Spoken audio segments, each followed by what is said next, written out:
কেমন শাস্তি একজন জিনাকারীর। যে ব্যক্তি জিনা করবে তাকে আল্লাহর হাবিব বলেছেন তার কাঁধ পর্যন্ত, গলা পর্যন্ত মাটির নিচে নামায়া দাও, উপরে থাকে আর কি মাথা। এবার মাথার মধ্যে পাথর নিক্ষেপ করো, তার কপালে, তার চোখে, তার মাথার খুলির মধ্যে, তার দাঁতের মধ্যে, তার গালের মধ্যে পাথর মারতে মারতে মারতে মারতে এইভাবে তাকে শেষ করে দাও। এটা হলো ইসলামিক আইন, ইসলামিক নিয়ম।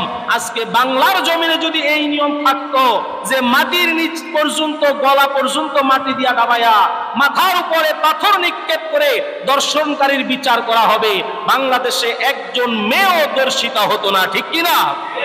আজকে ইসলামিক আইন আমাদের মধ্যে নাই বিদায় যে যেভাবে পারতেছে দর্শন করতেছে। শুধু দর্শন না, গণদর্শন।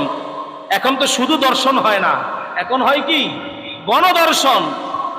এই গণদর্শনের কারণে আমাদের